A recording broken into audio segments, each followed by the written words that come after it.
చూడండి ఈ అక్షరాలు ఏంటి? సంయుక్త అక్షరాలు. ఏంటివి? సంయుక్త అక్షరాలు. సంయుక్త అక్షరాలు అంటే ఏంటి? ఒక హల్లుకు ఇంకొక హల్లు ఒత్తుగా వచ్చినట్లయితే అటువంటి అక్షరాలని సంయుక్త అక్షరాలు అంటారు. ఇదొక హల్లు, ఇదొక హల్లు. హల్లు అంటే ఏంటి? ఆ దగ్గర నుంచి బండిరా వరకు ఉన్న అక్షరాలని హల్లు అంటారు. అచ్చులు అంటే ఆ నుంచి ఆహా వరకు ఉన్న అక్షరాలని అచ్చులు అంటారు. ఇప్పుడు ఒక హల్లుకి ఇది ఇంకొక హల్లు. హల్లే కా కూడా హల్లే. ఒక ఒత్తుకి ఇంకొక ఒత్తుగా ఒత్తుగా వచ్చినట్లయితే అటువంటి అక్షరాన్ని సంయుక్త అక్షరాలు అంటారు.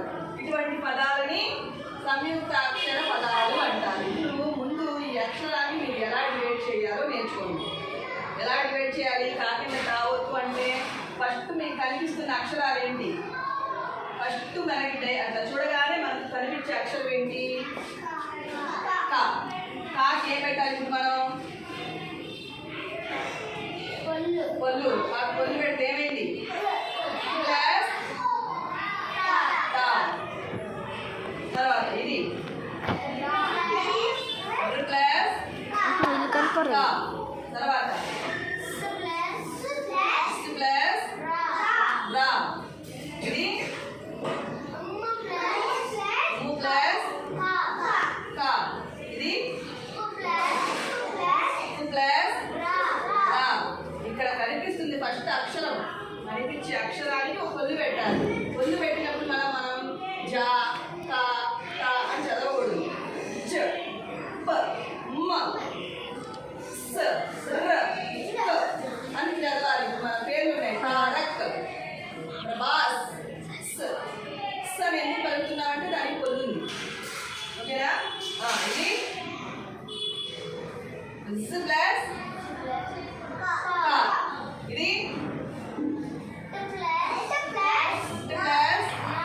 రా. ఇది ప్లస్ రా. ఇది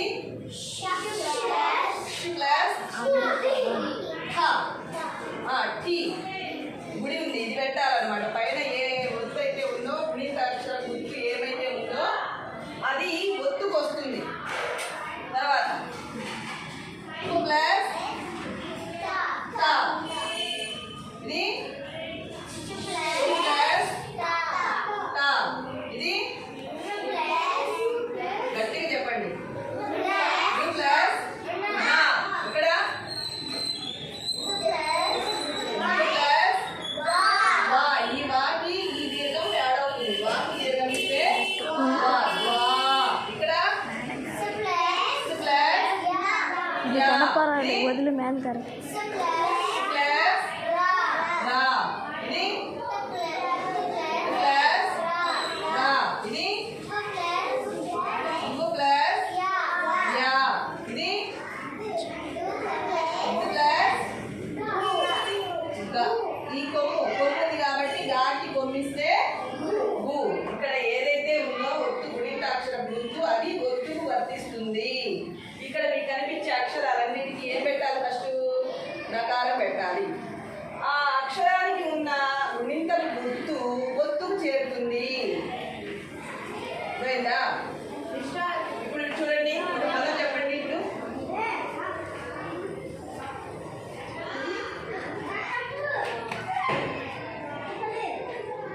చెప్పండి. ఇది చూడగానే మీకు ఏం గుర్తు రావాలి? వెంటనే ఈ డివైడ్ గుర్తు రావాలి. డివైడ్ చేసినవి గుర్తు రావాలి. ఏం చెప్పండి? అష్ని దీన్ని కలపండి. అష్టమి. అష్టమి. ఇంకొకటి చూడండి.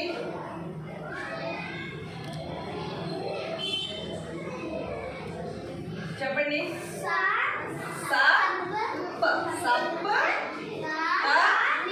సప్తమి. అలా మీకు ఇక్కడ ఒత్తు కనిపించింది, సంయుక్త అక్షరం కనిపించింది అంటే వెంటనే మీకు ఈ రెండు అక్షరాలుగా డివైడ్ చేయడం మైండ్లో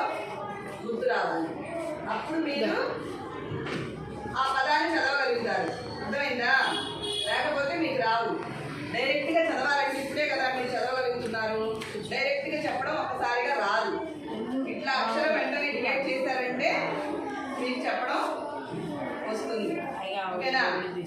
ఓకే. ఏం కదా కూర్చోపోయింది.